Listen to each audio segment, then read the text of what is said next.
Assalamu alaikum. I am Naaila and I am a contributing counselor with About Islam.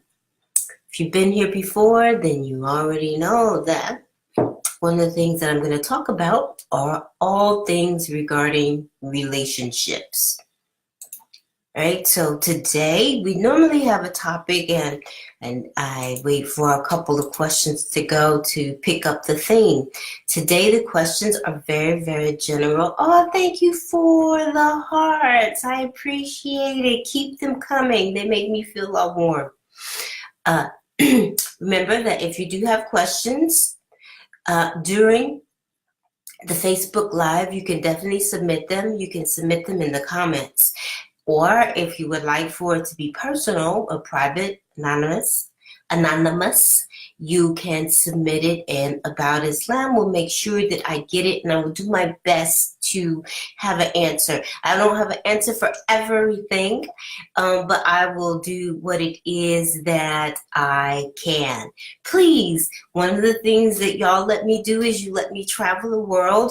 I want to know where you are, who's with me, and where are you today. If you can, if you could give me a thumbs up or just a number 1. Let me know that you can hear me. Give me a thumbs up or a number 1 in the comments, just to let me know that you can hear me.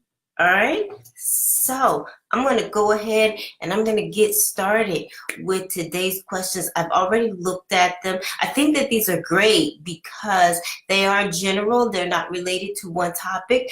And you know what? They are really questions that you would see with any couple. And so they're really normal. Oh, hi, assalamu alaikum. We have Teresa with us. And I'm not going to even attempt your first name because I don't want to mess it up out of respect for you, but we have Brother Al Ansar with us. All right, so I'm going to go ahead and I'm going to get started for today. This is the first one, and I love this question because it can happen in any marriage, okay? We just been married for 6 months, and after the initial honeymoon period, we started to fight a lot. And the fights were over little things, nothing major, but they escalate quickly when we stop speaking to each other for days. And how can we pass this period? I am worried our marriage will be over before it has begun. That is something that is so common that can happen with any couple. And how is it that couples get so mad and it escalates and you stop speaking to one another? Really what happens is, the key thing here is, and I don't know how many days this couple goes without speaking to each other, but the first thing that I want to make sure that you're mindful of is that as Muslims, you know, we are not to go beyond more than 3 days. And Islam tells us that after the 3 days, you know, there's the sin on both of you, and there's a blessing for reconciling before the 3 days are up. And it does not mean that you get to go all the way for 3 days. It just means up to 3 days. So you can reconcile before that period. That's the first reminder I want to give you, okay? The second one is this, is that this is really an issue of self-management. We all have the right to get angry, to feel frustrated. You know, the Prophet sallallahu alaihi wasallam, you know, he gives us in his great wisdom. He tells us, do not become angry. But because knows that you might anyway, he gives us some remedies and some options to do in the event that the anger comes. You know, you can go sit down. You can go make wudu. You can make 2 rakats. You can go lay down. There are some things that you can do. This is about poor self-management. This is about, I'm upset, I'm frustrated, I'm annoyed, whatever emotion it is. But when you allow that emotion to take over and consume how you act, then you are at a primitive level of functioning. And y'all, come on, we don't want that, do we? For this couple, this is going to be about the two of you managing it. It may be that you agree that the one of you needs to take some time. You're going to take time out. You're going to go do the tuberkat. You're going to go outside and get some fresh air. Maybe you're going to go to the masjid. What you are doing is not working. And my fear is that if because you also said it escalates quickly. If you continue this pattern, where are your boundaries? Where is it that you're going to stop? But if you go ahead and you put yourself on some pauses now, you can put a lot of things. You can bring a lot of things down. We have to manage our behavior. Again, I did not say that you cannot feel a certain way, but self-management is key. I didn't even say you get angry, you can't feel that. I didn't say that. I didn't say that you need to control your frustrations. No, I just said you need to manage it. You need to manage it, because if you don't manage it, then it manages you. Okay? All right. So I love that one because I see it so often. Okay, so the next question is, I want to get married to a religious woman, and she has agreed, but she wants to carry on teaching. And I don't want her to work after marriage. I think it is better she stays home. This is causing problems between us. Do I have a right to make her stay home once we are married? All right. Y'all giving me some great ones today. Again, this is something that I see so often, where people who want to marry each other, where they like each other in so many different ways. But I want to tell you, folks, that a connection does not mean compatibility. There are times when you really have to have a deal breaker. The woman has a right to work. She has a right to her own money. We can look at the mothers of the believers, and they worked and they brought in money and they gave charity. They did all the other things within the community to be financially productive that a man may do, even though they were not the main providers of the home. So yes, she does have a right to work. Can you force her?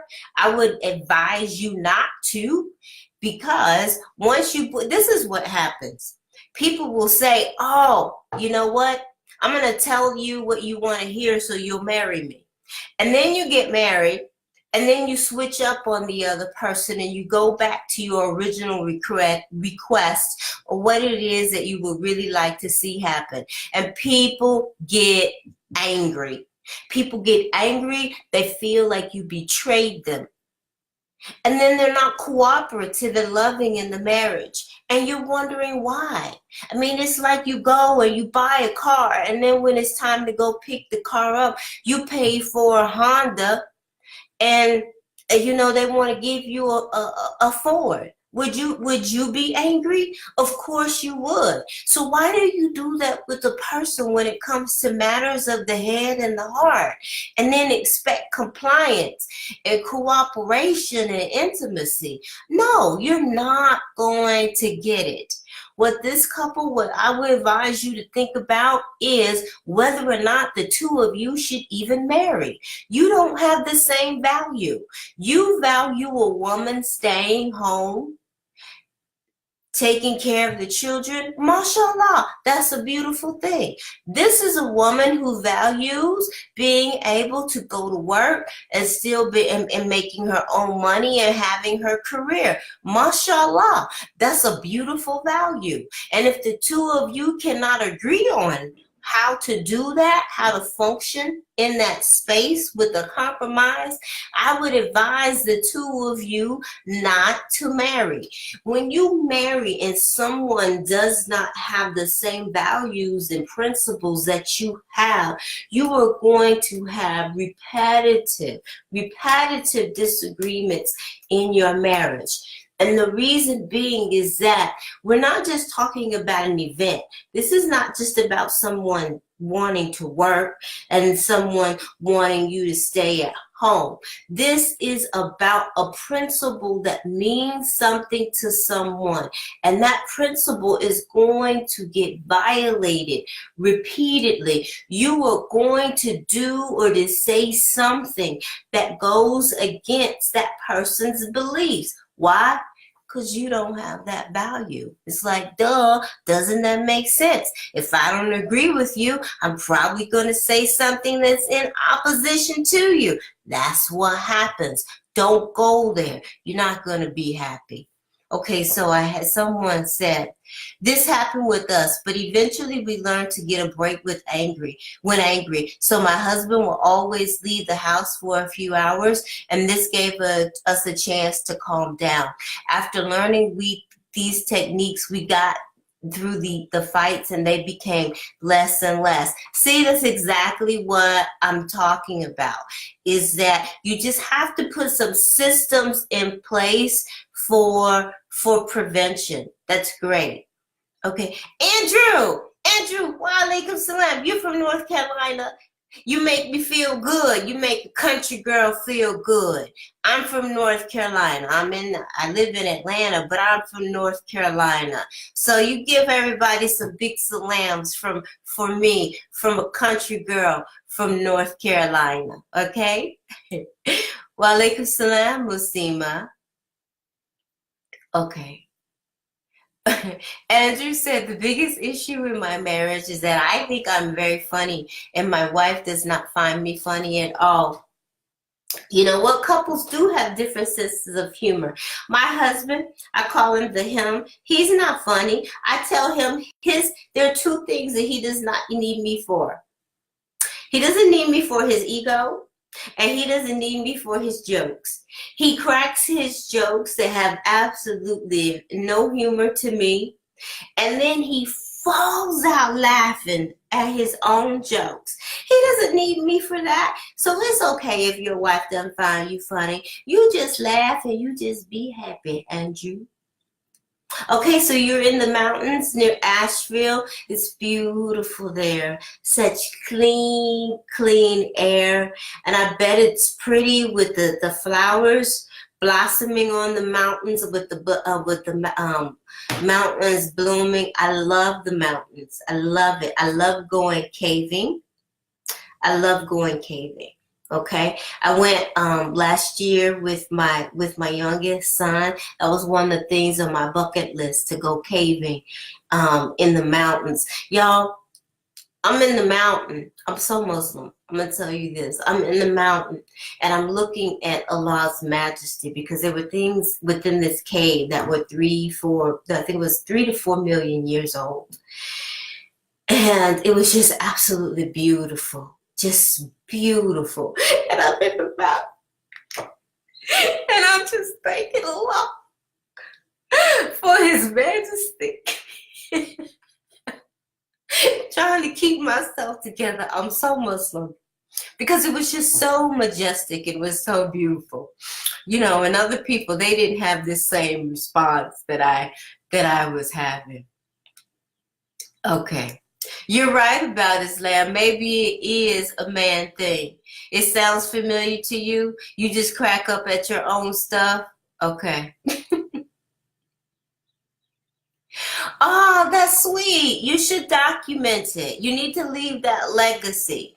You need to leave that legacy so that they can know that, you know, there are other things in Asheville, that there are things that to do, and that there are Muslims there. Alhamdulillah. Thank you. That will be good. That'll be a good legacy. Legacy for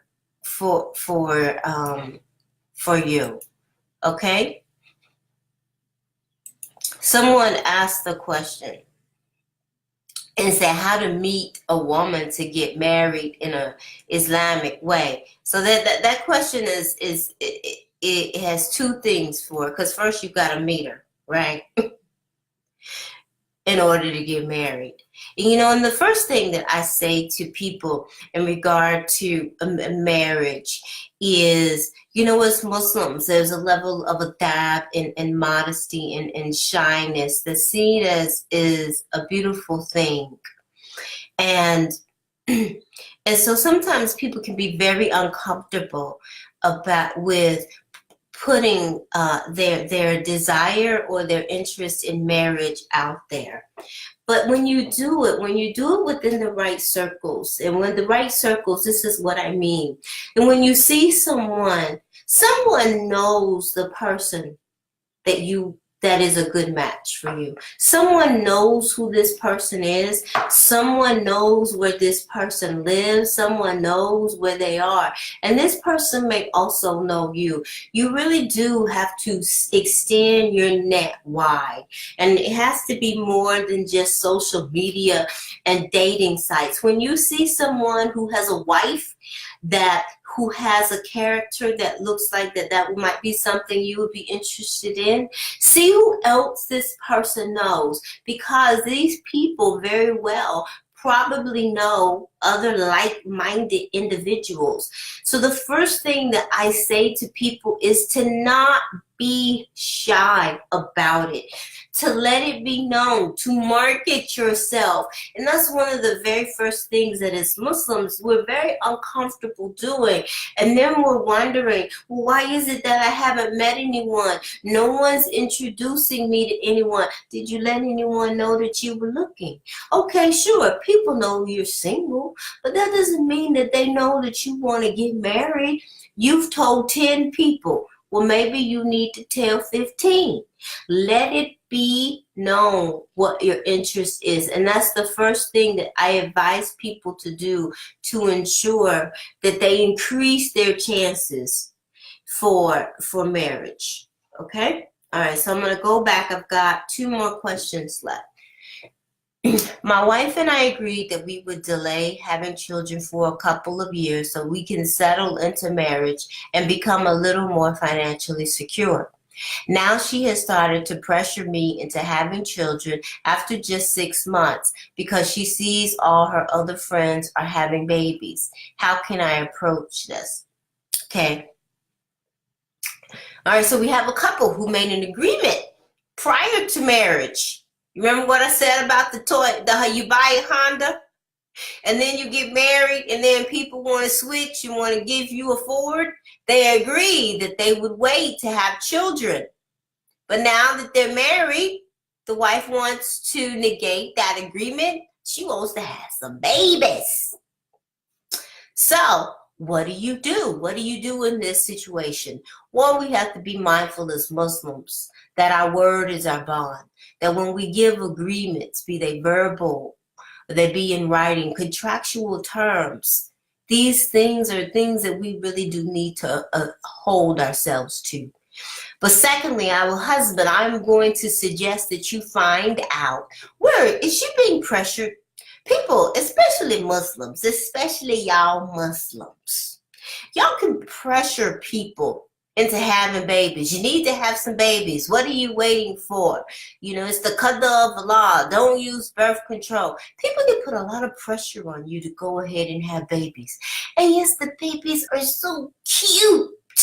They're so cute.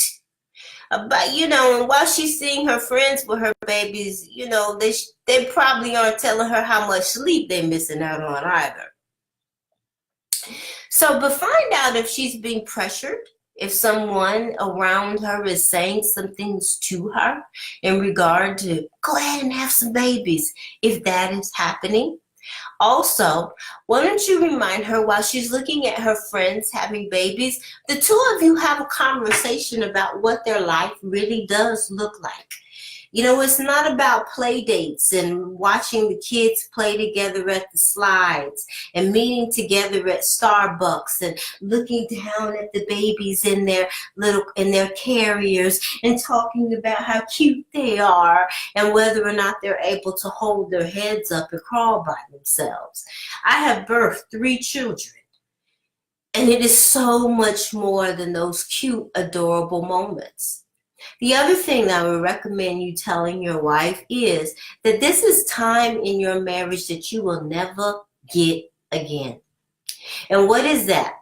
You will have a child-free marriage only up until you have your 1st child, up until the moment she becomes pregnant, inshallah. 'Cause, you know, and while she's seeing her friends with her babies, you know, they probably aren't telling her how much sleep they're missing out on either. So, but find out if she's being pressured, if someone around her is saying some things to her in regard to go ahead and have babies, if that is happening. After that, you will never have this moment again. You will be parents for the rest of your lives. Even when those children are grown. My oldest child is 28. I am still parenting. You will still be parents. Enjoy this time. You will never have it again. And see if the two of you can renegotiate. I don't know did you decide what financially secure means? Because of course I'm not expecting you to tell us here at About Islam. But make some decisions. Okay, this is what we need to have in place in order to go ahead and to begin a family. And put that down on paper. What is that going to be? Put it out. Financially secure is so ambiguous. It could be so many things. Have some financial benchmarks. And so she will know what it is that the two of you are striving for. If she wants that baby, she may try to speed it up. She might do something to try to make it happen quicker. So try those things and see what happens. And let us know, because we love babies here at About Islam. We want to see the babies. However, no pressure. See how quickly we do? Okay, I have been with my husband for 10 years. He doesn't spend any time with me and the kids, and he doesn't even spend his money with us. He would much prefer to be out with his friends. I want a divorce. Am I able to seek one on these grounds? I'm going to keep it very simple. Yes, you are able to seek one on these grounds based on what you describe. And again, what you describe. I mean, I've seen this very often. I call them a bachelor or a bachelorette with the family. You know, there are people who get married because they like the idea and the status within the Islamic community that being married will give you, but they don't like the responsibilities and the things that come with being married. And then what happens is that you have this person who's still living as if they're single, but they're married with a spouse and whole kids at home. I've seen it way too often, and yes, this is grounds for divorce. What I would suggest is that before the two of you go that route, see if he would be willing to make some changes. You may have asked him, try to give it one last hoo-ha before you tap out, and see if he will. But yes, you do have grounds for divorce. Think about all of your options. Look at what divorce is going to look like for everyone involved, particularly yourself and him. Make sure that everything that comes with divorce, because divorce is not just an end to a marriage. Divorce has its own processes, it has its own transition, and it has its own lifestyle with it. And you have to have a mindset to be able to handle those things. I don't encourage people to stay in places that are not safe and that are not that are unloving and that are not inspiring for them. That's just not a happy life to live. But do see what he is willing to do, and be mindful that if he is willing, that he's not going to change overnight. It's not going to be quick, okay? You got to get a man time to practice, to get it wrong and to get it right. Okay, so someone has a question, and that is, if a husband and wife have two very different approaches to intimacy, and one has been very vocal about their wants and needs, but the other continues on in the manner that is not conducive to promoting healthy intimacy, what should be done to get on the same page? Okay. This happens with many couples. And so one of the first thing that I'm going to say to you is that there's some things here that I don't know. But I'm going to tell you typically what I see. Usually what I see when someone, doesn't, they continue on in the manner that the other person doesn't like. They're usually doing intimacy the way that is comfortable for them, and the way that they've learned, and the way that they would prefer to like it. And this is the part where marriage requires us to do some adulting. This is a relationship, and this is about relating to the other person.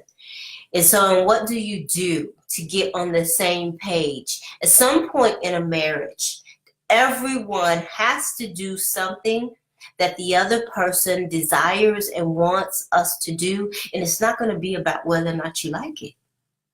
It is not going to be, I don't like to hug that way. That doesn't feel good to me. Well, you're not hugging yourself.